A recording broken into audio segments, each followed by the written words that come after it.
ओम ओम ये आत्मदा बलदा यस्य विश्व उपासते प्रसीसां यस्य देवा यक्षाया अमृतं यस्य मृत्योः कस्मै देवाय विद्धिः में। आज मैं आर्य दर्शन पर जो वीडियो बना रहा हूँ, जो मेरी आज चर्चा रहेगी कि आर्यों की मान्यताएं क्या रही हैं अनादिकाल से।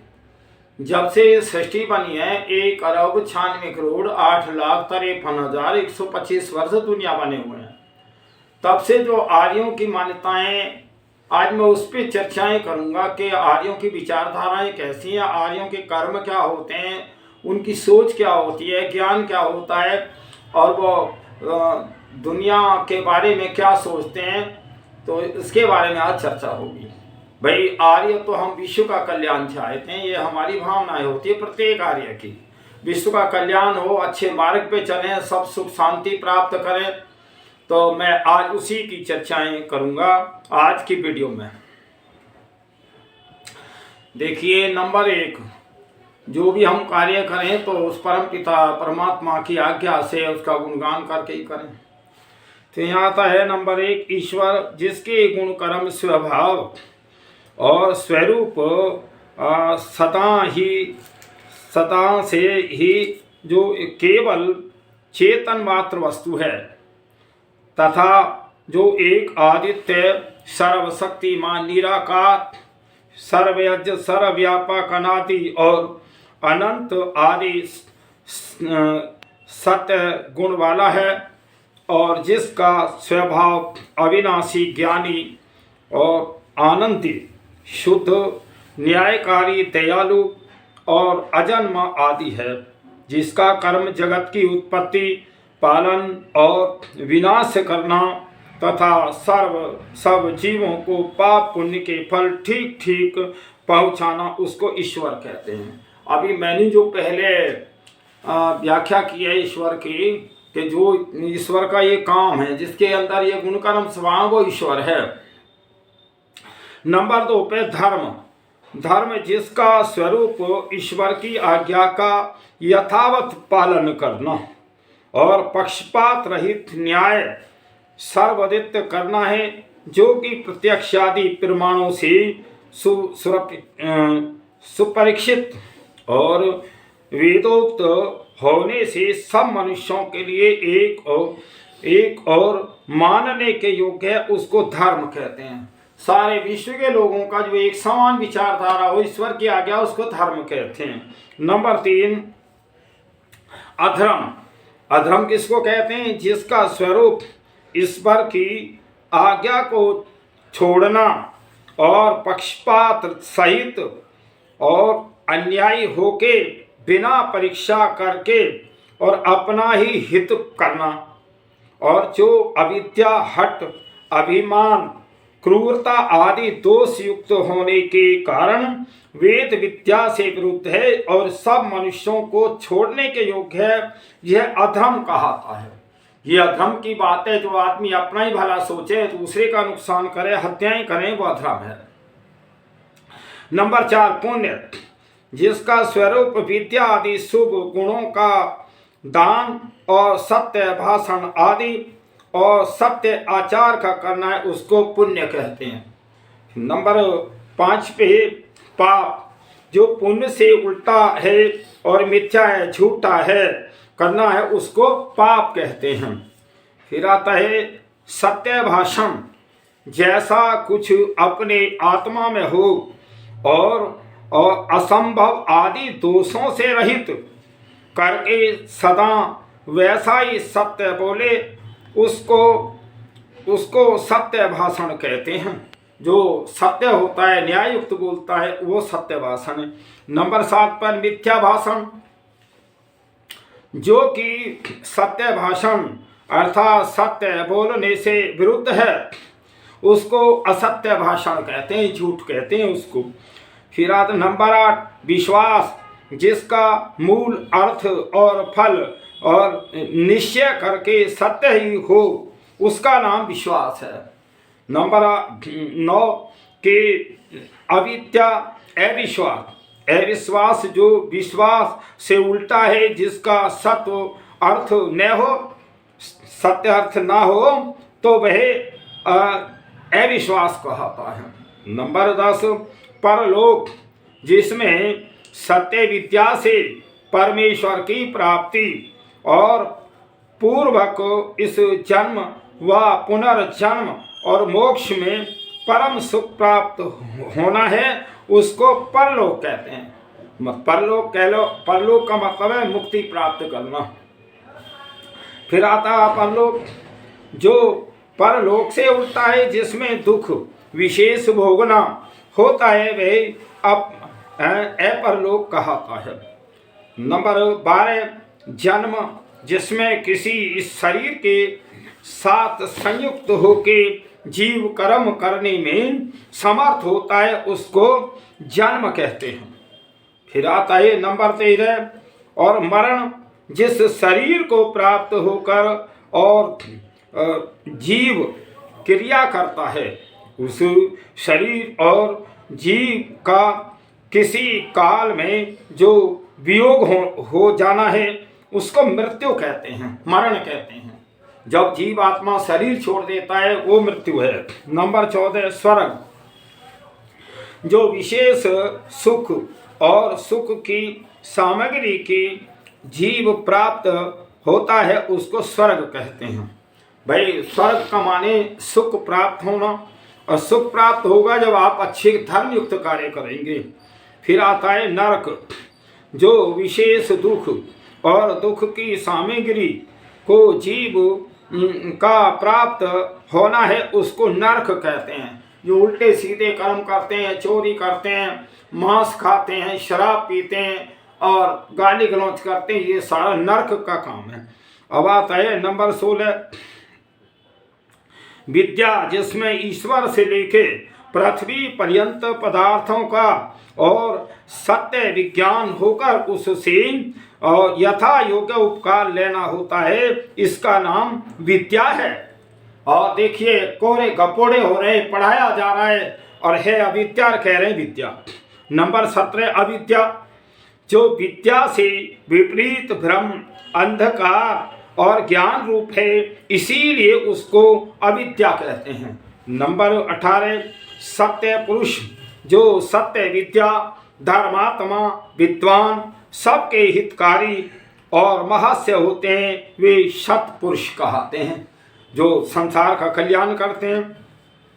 नंबर 19 सत्संग, जिस करके और झूठ से और छूट के और सत्य की ही प्राप्ति होती है, उसको सत्संग कहते हैं। और जिस करके पापों में जीव फंसे, उसको कुसंग कहते हैं। आज सत्संगों की भारतवर्ष में बहुत भीड़ है, बहुत कहते हैं और मारते हैं गपोड़े। क्या ये सत्संग है? सत्संग है वेदों का पढ़ना, ऋषि मुनियों के ग्रंथों का पढ़ना, उसको समझाना। नंबर आता है 20 तीर्थ, जितने विद्याभ्यास, सुविचार, ईश्वर उपासना, धर्म अनुष्ठान, सत्य का संग, ब्रह्मचर्य, जीते इंद्रिय आदि उत्तम कर्म हैं, वे सब तीर्थ कहते हैं, क्योंकि ये इसी से आत्मा तरता है, मनुष्य तरता है। जिन करके जीव दुख सागर से तर जाता है, इसलिए उनको तीर्थ कहते हैं। स्तुति किसको कहते हैं? स्तुति जो ईश्वर व किसी दूसरे पदार्थ के गुण ज्ञान कथन और श्रवण और सत्य भाषण करना है, वह स्तुति कहती है। फिर आता है नंबर 22 स्तुति का फल, जो फल है जो गुण ज्ञान आदि के करने से और गुण वाले पदार्थ में प्रीति होती है, यह स्तुति का फल है। भाई अच्छी बातें जब हमारे हृदय में बैठ जाती हैं, परमात्मा की स्तुति करते हैं, यह उसका फल है। नंबर 23 निंदा, जो और मिथ्या ज्ञान, मिथ्या भाषण और झूठ और आग्रह आदि और क्रिया था, और नाम है कि जिससे गुण छोड़कर और उनके स्थान में अवगुण लगाना होता है वह मिथ्या निंदा कहती है। वो झूठा ज्ञान है, मिथ्या है, झूठा है। फिर आता है नंबर 25 प्रार्थना। अपने पूर्ण पुरुषार्थ के उपरांत उत्तम कर्मों की सिद्धि के लिए परमेश्वर व किसी सामर्थ्य वाले मनुष्य के सहाय लेने को प्रार्थना कहते हैं।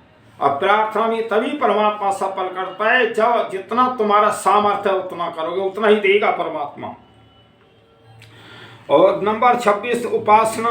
जिस करके ईश्वर ही के आनंद स्वरूप में अपनी आत्मा को मगन करना होता है उसको उपासना कहते हैं। यह है असली भक्ति, जो जीव आत्मा परमात्मा के आनंद में अपने को समाहित कर ले, उसका नाम उपासना है। ना कि ये मूर्ति पूजा उपासना है, ना कोई ये माइकों में शोर मचाना, और यह अज्ञानता बस जानने नहीं रहे कि ईश्वर है कहाँ, कैसा है, और उसकी उपासना कर रहे हैं। तो ये सारे अंधकार है। निर्गुण उपासना। निर्गुण माने जिसका कोई गुण नहीं, शब्द स्पर्श रूप रस गंध संयोग वियोग हल्का भारी अविद्या जन्म मरण और दुख आदि गुणों से रहित परमात्मा को जानकर जो उसकी उपासना करनी है उसी को निर्गुण उपासना कहते हैं। फिर आता है नंबर 28 सगुण।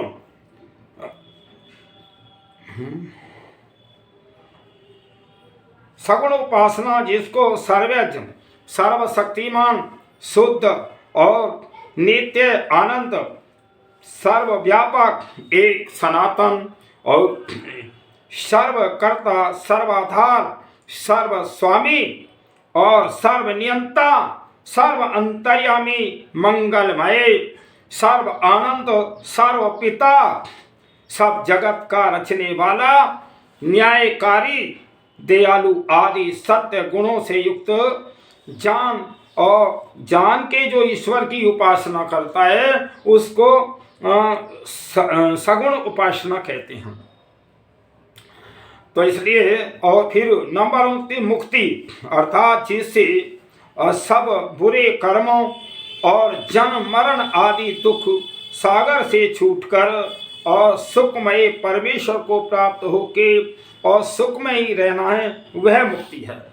मुक्ति में ये शरीर नहीं रहता, लेकिन परमात्मा का जो गुण कर्म स्वभाव आनंद है उस आनंद में जीवात्मा परमात्मा के निकट में रहता है, उसका नाम मुक्ति है और सुख ही सुख भोगता है। नंबर 3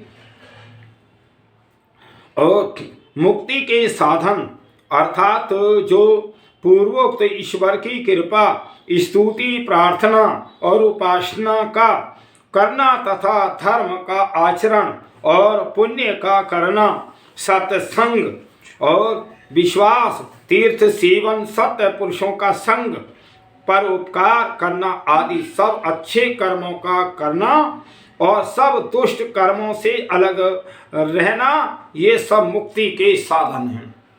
इन साधनों से मुक्ति मिलती है, कर्मों से। नंबर 31 कर्ता, जो स्वतंत्रता से और कर्मों का करने वाला है, अर्थात जिसके स्वाधीन सब साधन होते हैं, तो वह कर्ता कहलाता है। नंबर 32 कारण, जिनको ग्रहण करके और करने वाला ही किसी कार्य में चीज को बना सकता है, अर्थात जिसके बिना कोई चीज न बन ही नहीं सकती है, वह कारण कहता है। सो 3 प्रकार का कारण है कि जब 3 प्रकार का कारण, नंबर 33 पे उदाहरण, कि जिसको ग्रहण करके ही उत्पन्न होवे वह कुछ बनाया जाए, जैसा कि मिट्टी से घड़ा बनता है और उसको उपादान कारण कहते हैं। नंबर 34 निमित्त कारण, जो बनाने वाला है, जैसा कुम्हार घड़े को बनाता है, इस प्रकार से पदार्थों को निमित्त कारण कहते हैं। नंबर 35 में साधारण कारण, जैसे कि चाक दंड आदि को दिशा, आकाश तथा प्रकाश, इनको साधारण कारण कहते हैं। नंबर 36, कार्य जो किसी पदार्थ के संयोग विशेष से स्थूल होके और काम में आता है, अर्थात जो करने के योग्य है, वह उस कारण का कार्य कहलाता है। नंबर 37, सृष्टि। सृष्टि जो कर्ता की रचना के कारण रूप किसी संयोग विशेष अनेक प्रकार कार्य होकर वर्तमान में व्यवहार करने के योग्य होता है, वह सृष्टि कहलाती है। जो परमात्मा ने सारी सृष्टि की रचना की है। नंबर 38, जाति और जन्म से लेकर मरण पर्यंत बनी रहे, जो अनेक व्यक्तियों में एक रूप प्राप्त हो, जो ईश्वर कृत अर्थात मनुष्य, गाय, अश्व और वृक्ष आदि समूह वे जाति शब्दार्थ से लिए जाते हैं। ये जातियां ऐसा नहीं है कि कोई वो भाई मनुष्य जाति सब एक जाति है, पशु जाति, वृक्ष आदि, तो इनमें कोई जाति में कोई जाति ऐसा नहीं है जो आज भ्रम है लोगों में। तो ये वर्ण थे। फिर आता है नंबर 39, मनुष्य अर्थात जो विचार के बिना किसी काम को न करे, उसका नाम मनुष्य है। मनुष्य इसको कहते हैं जो मनन करके, विचार करके, अच्छा बुराई जान करके कार्य करे और जिसमें भला हो और धर्म युक्त कार्य, वो मनुष्य का कार्य है। अब आता है आर्य जो श्रेष्ठ स्वभाव, धर्मात्मा, परोपकारी, सत्य, विद्यादि गुणयुक्त और आर्यव्रत देश में सब दिन से रहने वाले हैं, उसको आर्य कहते हैं। आर्यों के कर्म जो मैंने बताए कि श्रेष्ठ होते हैं, आर्य सबसे श्रेष्ठ होते हैं।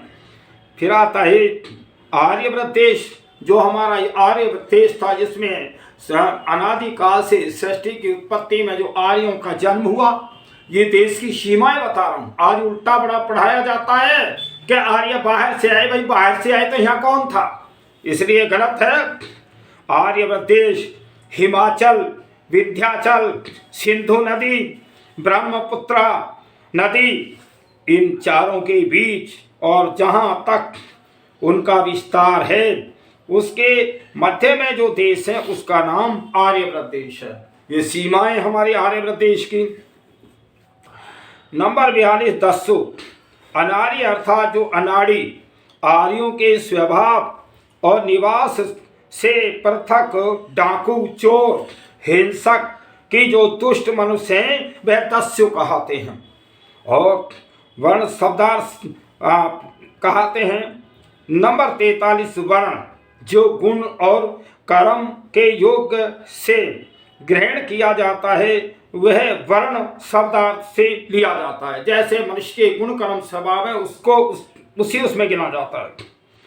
नंबर 44, वर्ण के भेद जो ब्राह्मण, क्षत्रिय, वैश्य और शूद्र आदि हैं, वे वर्ण कहते हैं, जातियां नहीं है। आज हम जातियों में गिनने लगे, ये भ्रांतियां हैं। ये वर्ण थे, ये तरह डिग्रियां थी और आज हमने उनको जातियां बना लिया।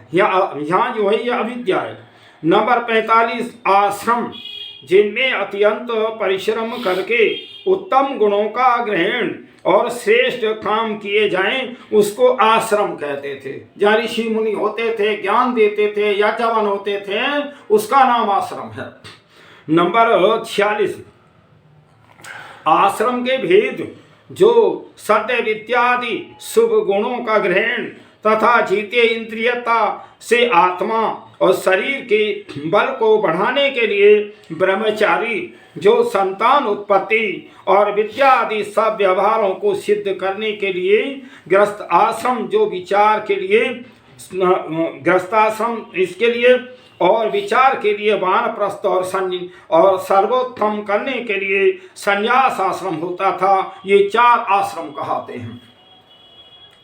फिर आता है 47, यज्ञ जो अग्निहोत्र से लेके और अश्वमेध पर्यंत जो शिल्प, व्यवहार और पदार्थ विज्ञान है, जो कि जगत के उपकार के लिए किया जाता है उसको यज्ञ कहते हैं। वैसे तो सारा संसार यज्ञ कर रहा है, परमात्मा का यज्ञ तो चल ही रहा है, रात दिन सूर्य चंद्रमा वायु जल अग्नि वायु सब ये परमात्मा का यज्ञ है।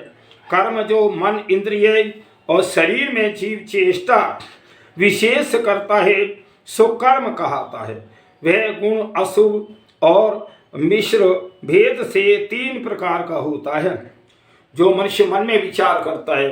नंबर 49 और क्रियामान जो वर्तमान में किया जाता है सो क्रियामान कर्म कहते हैं। नंबर 50 संचित जो क्रियामान का संस्कार ज्ञान जमा होता है उसको संचित कहते हैं। देखिए आज जितने हमारे संसार में सभी प्राणियों के जन्म हैं उनके संचित कर्मों का फल है ये। अब जैसा तुम करोगे अच्छे बुरे कर्म, ये कर्म आपके संचित होते जा रहे हैं और परमात्मा आपको जान रहा है, उन्हीं के द्वारा अगला आपका जन्म होगा।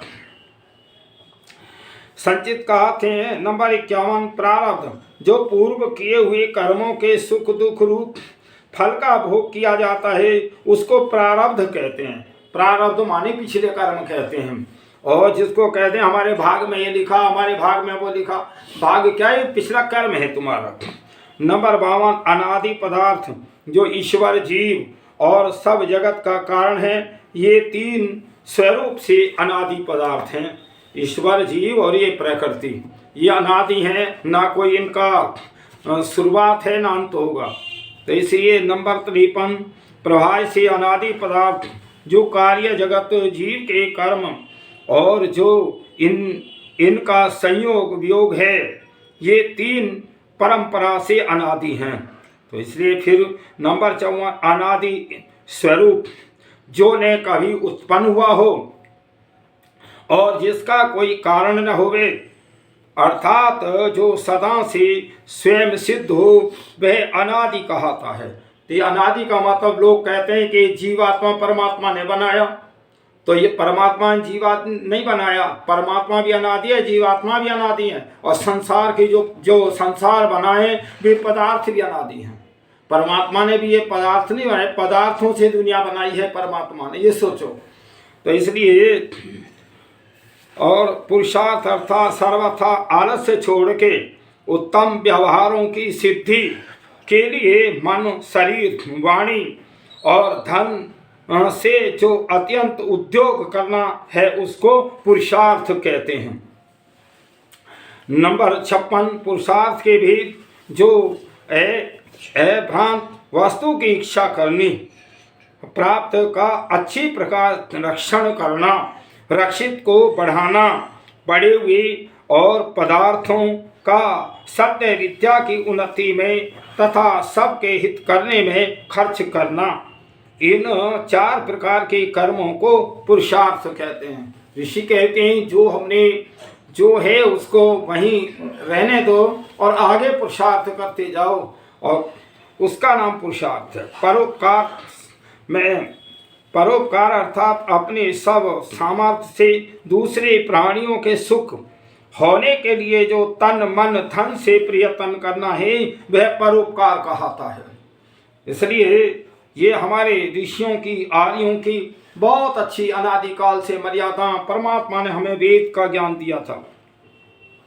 शिष्टाचार जिसमें शुभ गुणों का ग्रहण और अशुभ गुणों का त्याग किया जाता है वह शिष्टाचार कहलाता है। नंबर 59 और सदाचार जो सृष्टि से लेके और आज पर्यंत सत्य पुरुषों का वेदोक्त आचार चला आया है कि जिसमें सत्य का ही आचरण और असत्य का परित्याग किया है उसको सदाचार कहते हैं। सदाचार जो कहते हैं ना, और सत्य सनातन धर्म में अनादिकाल से जो हमारी वेद के अनुसार क्रियाएं उसको कहते हैं सत्य सनातन। फिर आता है विद्यायुक्त विद्या पुस्तक जो ईश्वरोक्त सनातन सत्य विद्याभ्यास 4 वेद हैं, और 4 वेद उनको विद्या पुस्तक कहते हैं। केवल अगर ज्ञान है विश्व में विश्व की पुस्तकों में तो वेदों में ज्ञान है, मनुष्यकृत पुस्तकों में उतना ज्ञान नहीं है। अगर कोई अच्छी बात है भी उनमें तो वेद से ही है। फिर आता है आचार्य, जो श्रेष्ठ आचार को ग्रहण करके सब विद्याओं को पढ़ाते देवे, उसको आचार्य कहते हैं। फिर गुरु, जो वीर्यदान से लेके भोजन आदि करा के पालन करता है और जिससे पिता को गुरु भी कहते हैं, और जो अपने सत्य उपदेश से हृदय के अज्ञान रूपी अंधकार मिटा देवे और उसको भी गुरु अर्थात आचार्य कहते हैं। अब नंबर 63, अतिथि, जिसकी आने और जाने की कोई और निश्चित तिथि न हो तथा जो विद्वान होकर सर्वत्र भ्रमण करके और प्रश्न उत्तरों के उपदेश करके सब जीवों का उपकार करता है, उसको अतिथि कहते हैं। ये हमारे साधु सन्यासी सब अतिथि हैं, पर ये इनका केवल मांगना खाना ही उद्देश्य है, इनमें वेदों का ज्ञान नहीं है। अगर कोई वेदों का विद्वान घर पे आए तो वो हमारा अतिथि है, उसका सत्कार करना चाहिए, जैसे आपका सामर्थ्य है, जैसे उसकी आवश्यकता है। अब आता है नंबर 65, पूजा, जो अज्ञान आदि गुण वाले का यथा योग्य सत्कार करना है, उसको पूजा कहते हैं। और नंबर 66, पूजा, जो ज्ञान आदि गुण रहित जड़ पदार्थ का और जो सत्कार योग्य नहीं है उसका जो सत्कार करना है वह अपूजा है। अगर हम पूजा शब्द से सत्कार सम्मान करें तो देखो पत्थरों से तो कोई पूजा ना होगी, और कोई दुष्ट राक्षस आए वो भी पूजने के योग्य नहीं है, इसलिए विचार करो। नंबर 67, जड़, जो वस्तु अनादि गुणों से रहित है और उसको जड़ कहते हैं, जिसको ना गर्मी लगे ना सर्दी लगे, वो जिसमें ना बोलना ना हंसना ना कुछ ना, वो जड़ वस्तु के गुण हैं। फिर नंबर 68, चेतन, जो पदार्थ अनादि गुण से युक्त हैं उसको चेतन कहते हैं। तो देखिए चेतन में चेतन भावना, जो जैसी चीज हो विचार से उसमें वैसा ही और निश्चय करना कि जिसका विषय भ्रम रहित हो, अर्थात जैसे को तैसा ही समझ लेना, उसको भावना कहते हैं। ये नहीं है कि भावना, कई लोग कहते हैं कि जी हम पत्थर में भावना करें तो भगवान के दर्शन हो, भगवान के दर्शन हो नहीं सकते, भावना से थोड़ी तुम्हारा परिवर्तन आ जाएगा। अब कोई आदमी मिट्टी को चीनी कहने लगे भावना करके, कि अब चीनी जो है मिट्टी चीनी बन सकती है, विचार करो। नंबर 70, अब अभावना, जो भावना से उल्टी हो, अर्थात जो मिथ्या ज्ञान से और अन्य में अन्य निश्चय मान लेना है, जैसे जड़ में चेतन और चेतन में जड़ का निश्चय कर लेते हैं, उसको अभावना कहते हैं। तो ये तुम्हारी भावना भी सही होनी चाहिए, तब तो ठीक है। नंबर 71, पंडित किसको कहते हैं? जो सत्य असत्य को विवेक से जानने वाला धर्मात्मा, सत्यवादी, सत्य प्रिय, विद्वान और सबका हितकारी है, उसको पंडित कहते हैं। और आज तिलक छापा लगा के थोड़ी पंडित बन जाएंगे, अरे वेदों के पढ़े बिना पंडित नहीं बन सकते। नंबर 72, मूर्ख जो अज्ञान, हट, दुराग्रह, दोष रहित है, उसको मूर्ख कहते हैं। जो आदमी अपनी बात पे हट धर्मी करे और सत्य को भी ना समझे, उसको मूर्ख कहते हैं। और ज्येष्ठ कनिष्ठ व्यवहार, जो बड़े और छोटों से यथा योग्य परस्पर मान्य करना है, उसको ज्येष्ठ कनिष्ठ व्यवहार कहते हैं। नंबर 74, सर्वहित, जो तन मन और धन से सबके सुख बढ़ाने में उद्योग करना है, उसको सर्वहित कहते हैं, सबका हितकारी है। नंबर 75,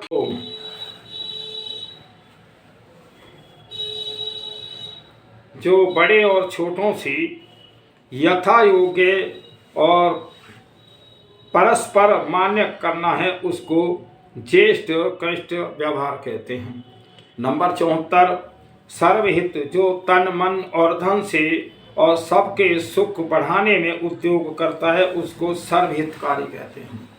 नंबर 75 चोरी, त्याग और स्वामी की आज्ञा के बिना किसी के पदार्थ का ग्रहण करना है वह चोरी और उसका छोड़ना चोरी त्याग कहलाता है। नंबर 76 जो अपनी स्त्री के बिना दूसरी स्त्री के साथ गमन करना, अपनी स्त्री को भी ऋतुकूल के बिना और वीर्य दान देना तथा अपनी स्त्री के साथ भी वीर्य का अत्यंत नाश करना और युवा अवस्था के बिना और विवाह का करना और यह सब व्यभिचार कहलाता है, उसको छोड़ देना नाम ही व्यभिचार त्याग है। नंबर 77 जीव का स्वरूप जो सत्य, जो चेतन, अल्पयज, इच्छा, द्वेष, प्रियतन, सुख दुख और ज्ञान पुण्य वाला तथा नित्य है वह जीव कहलाता है। नंबर 78 स्वभाव जिस वस्तु का जो स्वाभाविक गुण है, जैसे कि अग्नि में रूप और दाह, अर्थात जब तक वह वस्तु रहे तब तक उसका वह गुण भी और नहीं छूटता, इसीलिए उसको स्वभाव कहते हैं। नंबर 79 प्रलय जो कार्य जगत का कारण रूप होना है, अर्थात जगत की करने वाला ईश्वर जिन जिन कारणों से सृष्टि बनाता है कि अनेक कार्यों को रच के और यथावत पालन करके पुनः कारण रूप करके रखता है, उसका नाम प्रलय है। परमात्मा का भी नाम गुण कर्म स्वभाव के ऊपर आया है। सब मायावी जो छल कपट स्वार्थ में ही प्रसन्नता, दंभ, अहंकार, सठ आदि दोष में और इसको माया कहते हैं। और जो मायावी कहते हैं, जो मनुष्य इससे युक्त हो वह मायावी कहलाता है। और नंबर 81 आप जो छल आदि और दोष रहित धर्मात्मा, विद्वान, सत्य उपदेष्टा और सब पर कृपा दृष्टि में से वर्तमान होकर अविद्या अंधकार का त्याग करके अज्ञानी लोगों की आत्माओं में विद्या रूप सूर्य का प्रकाश सदा करे, उसको आप्त कहते हैं, विद्वान कहते हैं उनको। नंबर 82 परीक्षा जो प्रत्यक्ष आदि 8 प्रमाण, वेद विद्या, आत्मा की शुद्धि और सृष्टि क्रम से अनुकूल विचार की सत्य असत्य को ठीक ठीक निश्चय करना है, उसको परीक्षाएं कहते हैं। फिर आता है 8 प्रमाण प्रत्यक्ष, अनुमान, उपमान, शब्द, ऐतरेय, अर्थापत्ति, संभाव और अभाव, ये 8 प्रमाण हैं। इन्हीं से सब सत्य असत्य का निश्चय मनुष्य कर सकता है।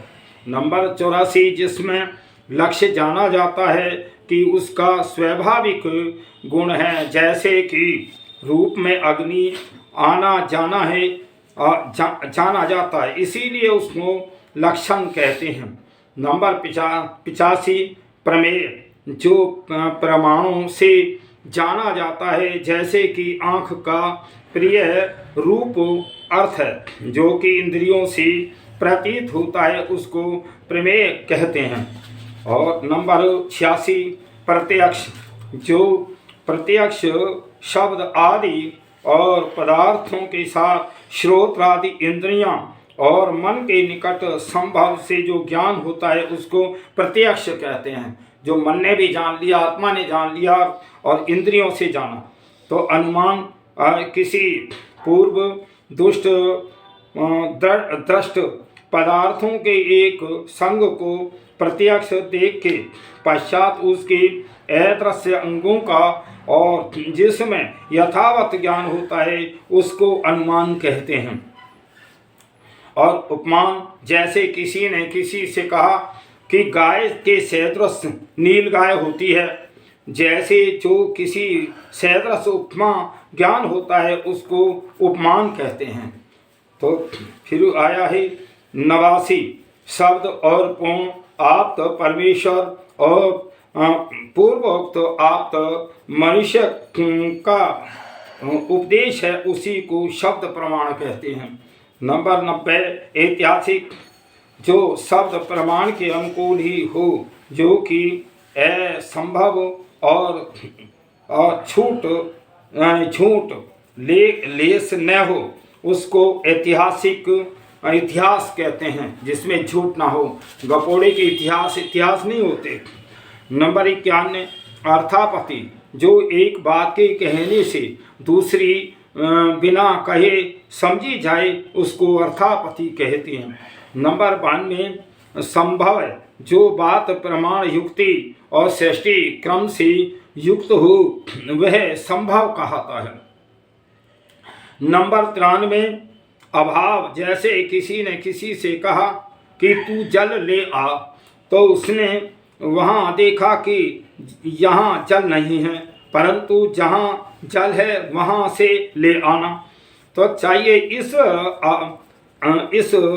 अभाव निमित्त से जो ज्ञान होता है उसको अभाव प्रमाण कहते हैं। नंबर 94 शास्त्र, जो शास्त्र विद्याओं से प्रतिपादन से युक्त हो और जिस करके मनुष्यों को सत्य सत्य शिक्षा हो, उसको शास्त्र कहते हैं। फिर आता है 95 वेद, जो ईश्वरोक्त सत्य विद्याओं से युक्त और ऋक संहिता आदि 4 पुस्तक हैं, और जिनमें मनुष्यों की सत्य असत्य का ज्ञान होता है, उनको वेद कहते हैं। वेद 4 हैं, उनमें सत्य ही है।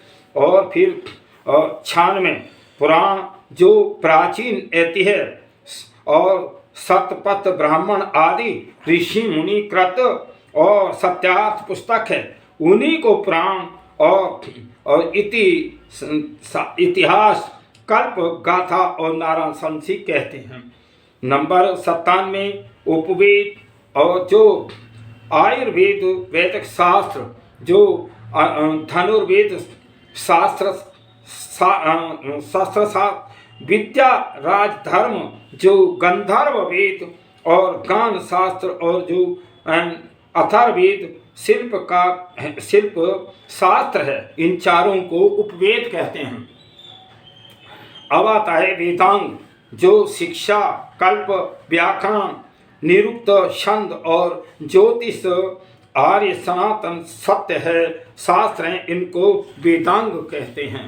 फिर आया है 99 उपांग, जो ऋषि मुनि कृत मीमांसा और वैशेषिक न्याय, योग, सांख्य और वेदांत 6 शास्त्र हैं, इनको उपांग कहते हैं।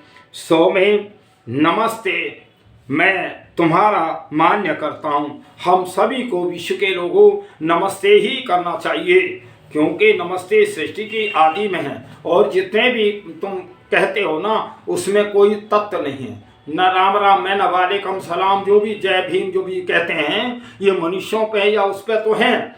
देखिए, नमस्ते का अर्थ है मैं नमस्ते आपको कह रहा हूँ, तो समझो कि और आपने मुझे नमस्ते कहा, मैंने कहा मैं आपका सम्मान कर रहा हूँ, आपका स्वागत कर रहा हूँ, आप मेरे घर आए हैं, आप मेरे बार पहली बार मिले हैं, तो इसी बात को वो दोहरा करके वो कह रहा है कि मैं भी आपका सम्मान कर रहा हूँ और मैं आपको इसीलिए नमस्ते कर रहा हूँ।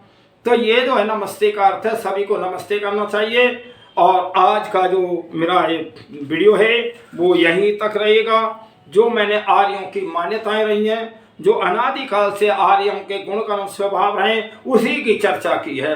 जो ऋषि दयानंद ने जिनको मान्यता की है, और 4 वेदों में भी यही आया है, और अनादिकाल से हमारे ऋषि मुनि इन्हीं विचारों पे रहे हैं। ये आर्यों के विचार हैं, एक शब्द भी कहीं कोई गलत नहीं होता। सभी को जो है विचारों को जानना चाहिए, और सभी को जो है मेरी वीडियो ज़्यादा से ज़्यादा शेयर करके ज़्यादा से ज़्यादा कई बार सुना करो।